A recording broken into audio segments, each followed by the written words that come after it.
Hello and welcome to the channel. My name is Josh and you're watching Our History. Today we're going over part 2 of the life of Emily Hobhouse, who was a prominent British welfare campaigner, anti-war activist and pacifist. She is best known for her efforts to improve the appalling conditions in the British concentration camps during the Second Boer War in South Africa. So if you enjoyed this, please be sure to like, and if you're new here, consider smashing the subscribe button. If this isn't your first rodeo and you haven't shown some love to the subscribe, now is your opportunity. Thank you for watching. The tents in the concentration camp. Imagine the heat outside the tents and the suffocation inside. The sun blazed through the single canvas and the flies lay thick and black on everything. No chair, no table, nor any room for such. Only a deal box, standing on its end, served as a wee pantry. In this tent live Mrs. B's 5 children, 3 quite grown up and a little Kafir servant girl. Many tents have more occupants. Mrs. M has 6 children in camp, all ill, 2 in the tin hospital with typhoid and 4 sick in the tent.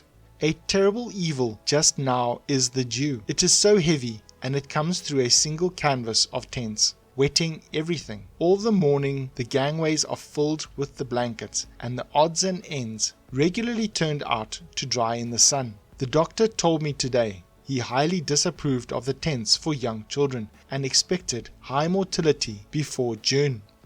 Hygiene.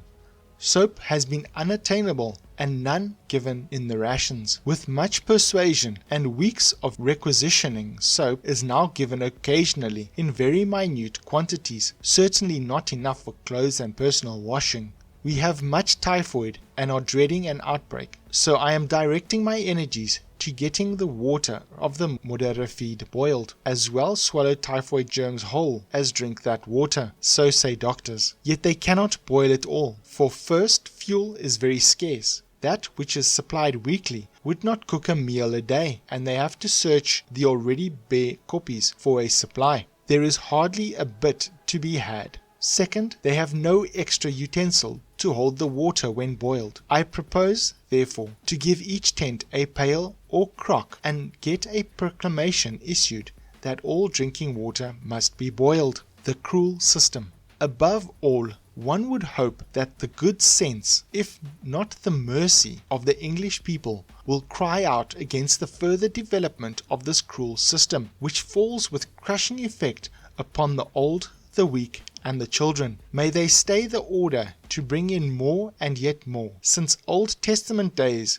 was ever a whole nation carried captive. In 1901 the camps ceased to receive new families and conditions improved in some camps, but the damage was done. Historian Thomas Pakenham writes of Kitchener's policy turn. No doubt the continued hullabaloo at the death rate in these concentration camps and Milner's belated agreement to take over the administration helped change Kay's mind sometime at the end of 1901. By mid-December at any rate, Kitchener was already circulating all column commanders with instructions not to bring in women and children when they cleared the country, but to leave them with the guerrillas. Viewed as a gesture to Liberals on the eve of the new session of Parliament at Westminster, it was a shrewd political move. It also made excellent military sense, as it greatly handicapped the guerrillas now that the drives were in full swing. It was effective precisely because, contrary to the Liberals' convictions, it was less humane than bringing them into camps, though this was of no great concern to Kitchener. On December the 22nd, 1901, during Peace Sunday, Charles Aked, a Baptist minister in Liverpool, made a controversial statement. He expressed his belief that Britain's victories in battles relied on resorting to cowardly acts, such as attacking a brave man's heart by harming his wife's honor and endangering his child's life. Aked further criticized the war's conduct, referring to the methods used as barbaric, specifically highlighting the concentration camps, which he referred to as murder camps. In response to his statement, a crowd followed him home and vandalized his house by breaking the windows.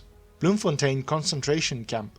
Hobhouse arrived in camp at Bloemfontein on the 24th of January 1901 and was shocked by the conditions she encountered. They went to sleep without any provision having been made for them and without anything to eat or to drink. I saw crowds of them along railway lines in bitterly cold weather, in pouring rain, hungry, sick, dying and dead. Soap was not dispensed, the water supply was inadequate, no bedstead or mattress was procurable, fuel was scarce and had to be collected from the green bushes at the opes of the koppies, small hills, by the people themselves. The rations were extremely meagre, and when, as I frequently experienced, the actual quantity dispensed fell short of the amount prescribed, it simply meant famine.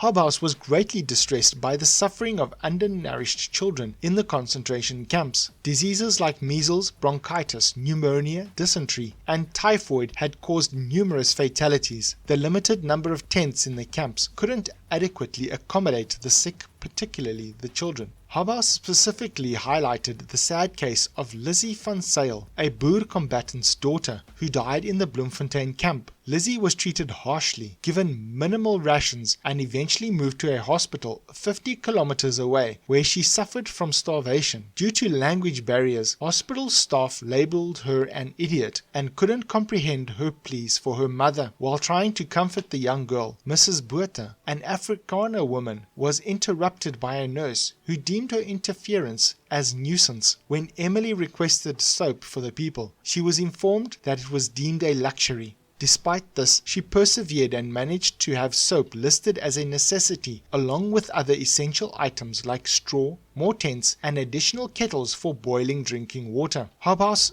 also distributed clothes and provided pregnant women with mattresses to alleviate their discomfort while sleeping on the ground. But she could not forgive what she called crass male ignorance, helplessness, and muddling. I rub as much salt into the sore places in their minds because it is good for them, and I can't help melting a little when they are very humble and confess that the whole thing is a grievous and gigantic blunder and presents almost insoluble problems, and they don't know how to face it. Fawcett Commission. When Emily Hobhouse returned to England, she faced severe criticism and hostility from the British government and the media. However, she persevered and managed to secure additional funding to aid the Boer civilians. The leader of the British Liberal Party, Sir Henry Campbell Bannerman, strongly criticized the methods of barbarianism employed during the war. Eventually, the British government established the Fawcett Commission, led by Millicent Fawcett, to investigate Hobhouse's claims. The commission supported her account of the appalling conditions. Unfortunately, when Hobhouse returned to Cape Town in October 1901, she was denied permission to land and was subsequently deported without explanation. She felt that she never received justice for her efforts. In early 1902, Hobhouse wrote a book titled The Brunt of the War and Where It Fell, documenting her observations during the South African War, rehabilitation and reconciliation. After returning to South Africa, Hobhouse devoted herself to helping the post-war healing and reconciliation efforts. Alongside Margaret Clark, she established a home industry scheme in Philopolis. The scheme aimed to teach young women skills like spinning, weaving, and lace making, providing them with a means of occupation in their isolated homes. Unfortunately, her health deteriorated and she had to return to England in 1908. Despite her illness, she made another trip to South Africa in 1913 for the inauguration of the National Women's Monument in Bloemfontein. However, her declining health forced her to halt her journey in Beaufort West, where she had the opportunity to meet Mahatma Gandhi. Later life. Hobhouse, an ardent opponent of the First World War, actively protested against it. In January 1915, she played a key role in organizing the Open Christmas Letter addressed to the women of Germany and Austria. This letter aimed to promote peace and understanding between the warring nations. Additionally, Hobhouse was instrumental in providing daily meals to thousands of women and children in Central Europe for over a year following the war. South Africa generously contributed towards this humanitarian effort, raising more than £17,000, equivalent to nearly £500,000 today. Through the efforts of Mrs. President Steyn, a lifelong friend of Hobhouse, these funds were sent to Hobhouse to support her cause. South African honorary citizenship. Emily Hobhouse was honored as an honorary citizen of South Africa in recognition of her remarkable humanitarian work in the country. Mrs. R.I. Steyn led an initiative to raise £2,300 from the Afrikaner nation, which Emily utilized to purchase a house in St. Ives, Cornwall. This property has since become part of the Porthminster Hotel. Death. Emily Hobhouse passed away in Kensington in 1926. After her death, her remains were placed in a niche within the National Women's Monument located in Bloemfontein. This monument held great significance as Hobhouse was considered a heroine in that region. Interestingly, her death was not received any coverage in the Cornish press. Legacy. The southernmost town of Eastern Free State is named Hobhouse after her. The SAS Emily Hobhouse, one of South African Navy's 3 Daphne-class submarines, was named after her in 1969. In 1994, after the end of minority rule, the submarine was renamed the SAS Umkhonto. In Bloemfontein, South Africa, the oldest residence on the campus of the University of the Free State is named after Hobhouse. There is a statue of Hobhouse at the parish church of St. Ives, Cornwall, where she was born. In 1990, Dirk de Villiers directed a South African film, That Englishwoman, an account of the life of Emily Hobhouse, with Victoria Lang as Emily. In 2021, The Kingsman features a character named Emily Oxford, who bears a strong resemblance to Hobhouse. She is depicted as an activist criticizing the conditions of Britain's concentration camps in South Africa during the Second Boer War. In 2022, the University of Exeter Department of Humanities and Social Sciences, Cornwall, at Penryn campus, named a meeting room after her in the Peter Lanyon building. If you made it this far, I hope you're really enjoying this channel. If you'd like to support the creation of more content like this, because all contributions are greatly appreciated, please consider joining the channel in the membership tab or check out the Patreon link in the description below.